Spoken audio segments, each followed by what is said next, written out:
विश्व की अन्य ऊंची चोटियां भी यहाँ पर बहुत सारी ऊंची चोटी विद्यमान है। ऊंची चोटियां गुच्छों के रूप में यहाँ पर अनेक चोटियां देखने को मिलती है। इसमें एक विद्वान है जिनका नाम है स्पेट लियरमॉथ। उन्होंने बताया कि वास्तव में पामीर की गांठ, संसार की छत जो है, इसे पामीर को नहीं बल्कि काराकोरम को कहा जाना चाहिए, क्योंकि काराकोरम ही विश्व की सबसे यहाँ पर ऊंची चोटियों की सर्वाधिक गुच्छन देखने को मिलता है। लेकिन पामीर ही हमें इसे विश्व की छत के नाम से हम इसे ही जानते हैं। यहाँ के जो प्रमुख हिमनद है, इन हिमनदों में सियाचिन, बियाफो, विस्पार, बार्टोरो और बाटूरा ये प्रमुख हिमनद हैं। यहाँ के प्रमुख दर्रे, इसमें दो प्रमुख दर्रे हैं, एक तो काराकोरम दर्रा और दूसरा मुश्ताफ दर्रा। ये मुश्ताफ दर्रा जो है ये विश्व का सर्वोच्च व्यापारिक मार्ग है, सबसे अधिक ऊंचाई पर यह स्थित है। सर्वोच्च व्यापारिक मार्ग इसे हम कहते हैं। दूसरी जो श्रेणी यहाँ से निकली है इसे हम कहते हैं कैलाश श्रेणी। यह काराकोरम श्रेणी के दक्षिण में स्थित है। तीसरी जो श्रेणी है इसे हम लद्दाख श्रेणी कहते हैं। यह लद्दाख श्रेणी भी काराकोरम के दक्षिण में ही स्थित है, लेकिन यह श्याक नदी की घाटी के ऊपर में स्थित है। यह लगभग 300 किलोमीटर की लंबाई वाली श्रेणी है और ये पूर्व में जाकर के कैलाश श्रेणी में जाकर मिल जाती है। भारत का जो सर्वोच्च पठार है, जिसे हम लद्दाख का पठार कहते हैं, वह भी यहीं पर स्थित है। इसकी जो ऊंचाई है लगभग 5300 मीटर है। चौथी प्रमुख श्रेणी है जास्कर श्रेणी। सिंधु नदी के दक्षिण में यह जास्कर श्रेणी 6000 मीटर की ऊंचाई पर स्थित है। यहाँ पर इस जास्कर श्रेणी में हम सिंधु श्याक घाटी, जो कि लद्दाख और जास्कर के बीच में देखते हैं।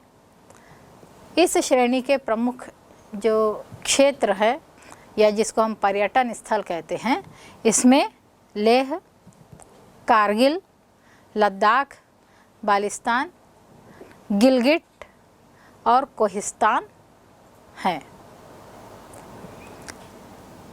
ये तो प्रमुख ट्रांस हिमालय की श्रेणियाँ हुई। ये जैसा अभी मैंने बताया था कि हिमालय का विस्तार जो है 2500 किलोमीटर की लंबाई में बृहद हिमालय फैला हुआ है। कहाँ तक?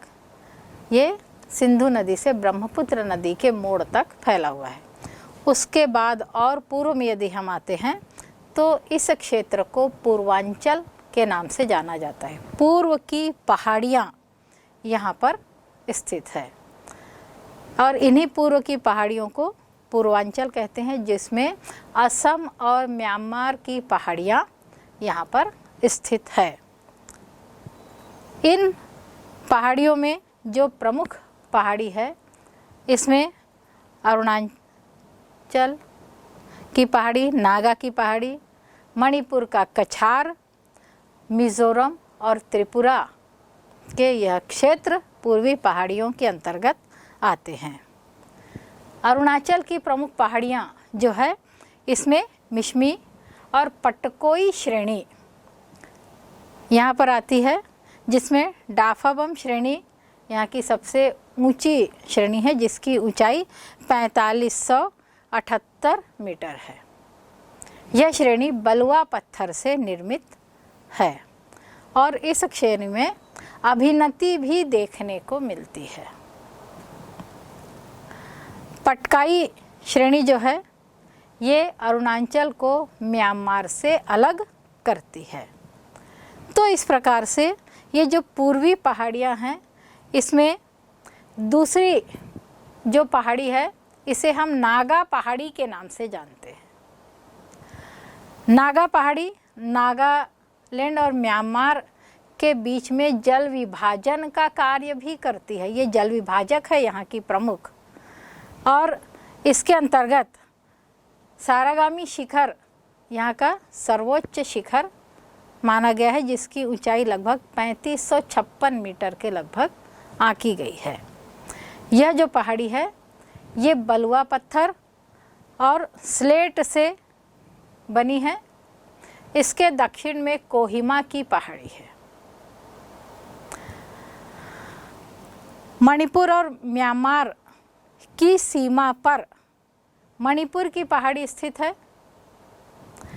पूर्व में कोहिमा पहाड़ स्थित है और पूर्वांचल के पश्चिमी किनारे में यदि हम देखें तो उत्तरी कछार, मीजो, लुसाई ये पहाड़ियाँ वहाँ पर स्थित हैं। पूर्वांचल की समस्त पहाड़ियों का जो अक्ष है, जो एक्सिस है, ये उत्तर पूर्व से दक्षिण पश्चिम की तरफ है।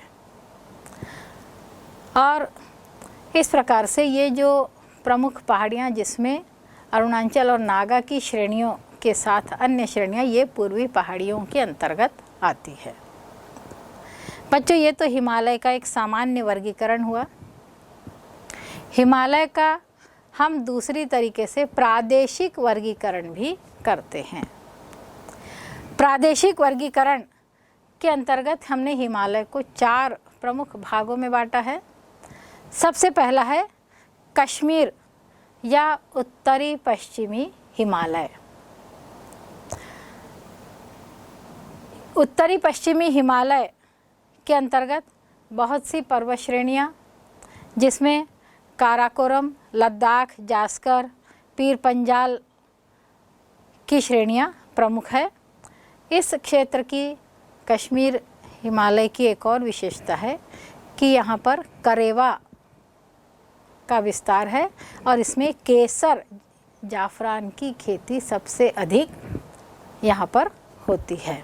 ये करेवा के कारण ही यहाँ पर जाफरान की खेती संभव हो चुकी है। यहाँ पर पाए जाने वाले जो प्रमुख दर्रे हैं, इन दर्रों में जोजिला, पीर पंजाल और कारगिल, फोटुला और खुर्दगाला के प्रमुख दर्रे हैं। इसके अलावा इस क्षेत्र में पाई जाने वाली प्रमुख झीलें, जिसमें डक, वुलर, ये झीलें प्रमुख है। कश्मीर में पाए जाने वाला जो करेवा है, उसके कारण इस क्षेत्र में जाफरान की खेती सर्वाधिक होती है। प्रमुख जो दर्रे हैं इसमें जोजिला, पीर पंजाल और कारगिल, बनिहाल, फोटुला और खुर्दगला के दर्रे यहाँ के प्रमुख दर्रों के में जाने जाते हैं। डक, वुलर ये प्रमुख यहाँ की झीलें हैं। इस क्षेत्र में प्रवाहित होने वाली जो प्रमुख नदी है वह झेलम और चिनाब है। बच्चों, ये जो कश्मीर और उत्तर पश्चिम में हिमनद ने जो विलक्षण सौंदर्य प्रस्तुत किया, इसका उल्लेख मैंने इसके पहले आपको बताया था कि कश्मीर घाटी यहाँ पर बहुत ही विलक्षण या सुंदर घाटी के रूप में इसी कश्मीर हिमालय में विद्यमान है। यहाँ के प्रमुख अन्य तीर्थ स्थान, जिसमें वैष्णो देवी, अमरनाथ, चरार शरीफ ये प्रमुख तीर्थ है। और इस क्षेत्र में जो झेलम नदी है, ये एक बहुत बड़ा और बहुत सुंदर विसर्प का निर्माण करती है और उसके कारण इस क्षेत्र में, इसके निचले क्षेत्र में अनुदैर्ध्य घाटियों का विकास हुआ है, जिसे हम दून के नाम से जानते हैं। इसका उल्लेख पहले ही किया है। इसमें जम्मू दून और पठानकोट दून यहाँ पर स्थित है। दूसरा जो हिमालय है, इसे हिमाचल या उत्तराखंड हिमालय के नाम से जाना जाता है। यह जो हिमालय है, रावी और काली नदी के बीच में विद्यमान है। इसकी जो प्रमुख नदियां हैं इसमें रावी, व्यास, सतलज, यमुना और घाघरा नदी यहाँ की प्रमुख नदी है। इसी क्षेत्र में पाए जाने वाला मरुस्थल जिसे हम लद्दाख की उच्च भूमि या लद्दाख का मरुस्थल भी कहते हैं। यहाँ पर हिमालय की तीनों श्रेणियाँ यानी बृहद हिमालय, मध्यम हिमालय और शिवालिक, ये तीनों ही श्रेणियों का विस्तार है। इस क्षेत्र के प्रमुख जो नगर है इसमें धर्मशाला, मसूरी, कसौली ये प्रमुख नगर हैं।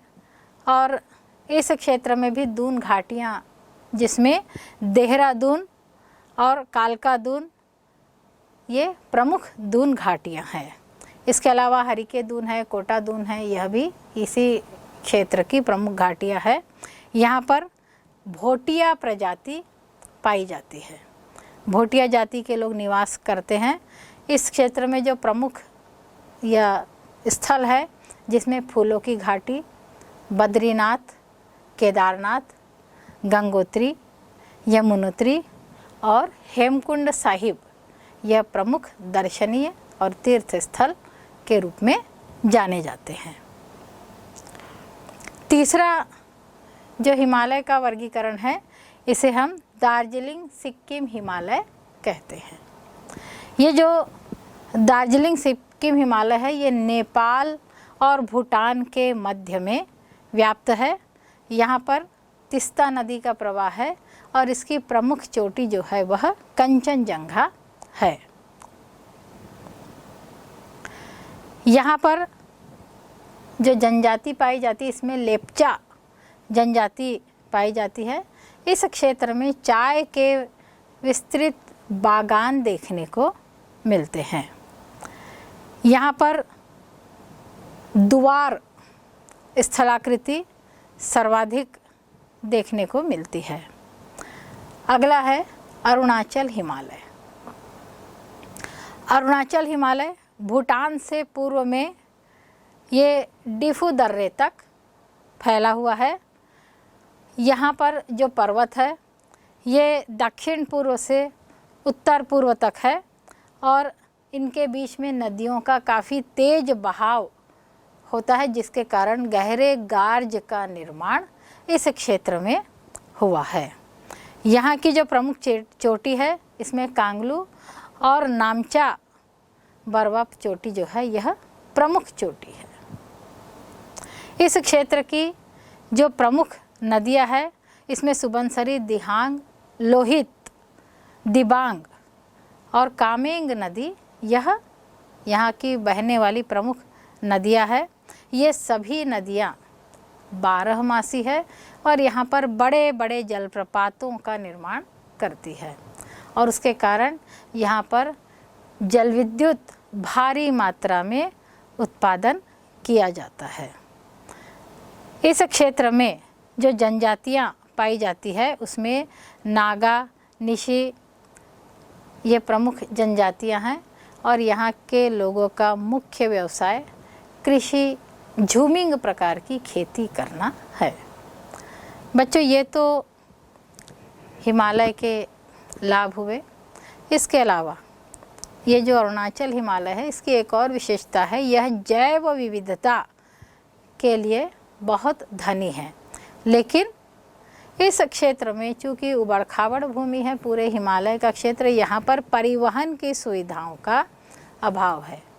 लेकिन फिर भी जो दुआर का क्षेत्र है यहाँ पर कारोबार भरपूर मात्रा में किया जाता है और मुख्य रूप से असम और अरुणाचल के बीच का जो दुआर क्षेत्र है ये कारोबार की दृष्टि से काफ़ी संपन्न है।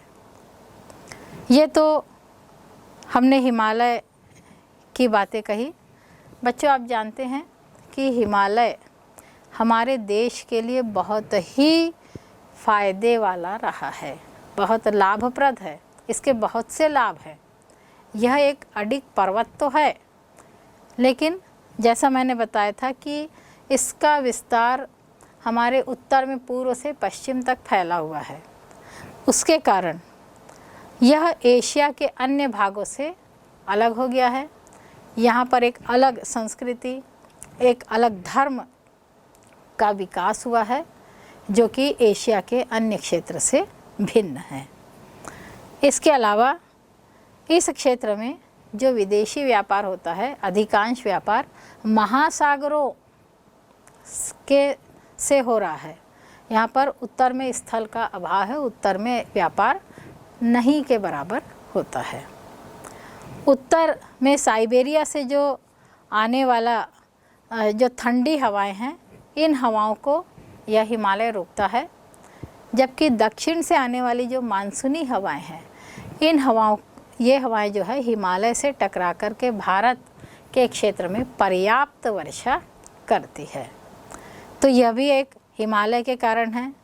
हिमालय ने हमें अनेक नदियां प्रदान की है जो सदा नीरा यानी वर्ष भर जल से भरी रहती है, और ऐसी नदियों से उत्तर भारत का जो संपूर्ण क्षेत्र है, यहाँ पर जलोढ़क के जमाव भी हुए हैं और वर्ष भर विभिन्न प्रकार की कृषि इस क्षेत्र में की जाती है। इससे सिंचाई भी आसानी से हो जाती है।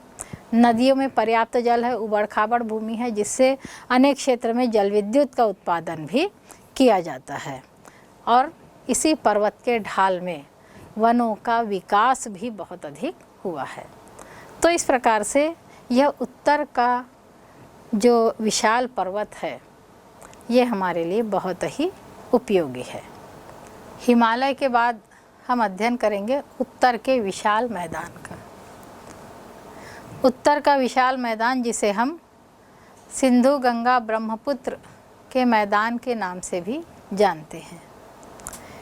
यह जो विशाल मैदान है बच्चों, जैसा भी मैंने बताया था कि यह जलोढ़क से बना हुआ है। इन नदियों द्वारा लाए गए अनेक जलोढ़क पदार्थों से इस मैदान की रचना हुई है। यह मैदान पाकिस्तान की सीमा से बंगाल तक, ब्रह्मपुत्र की घाटी तक यह फैला हुआ है।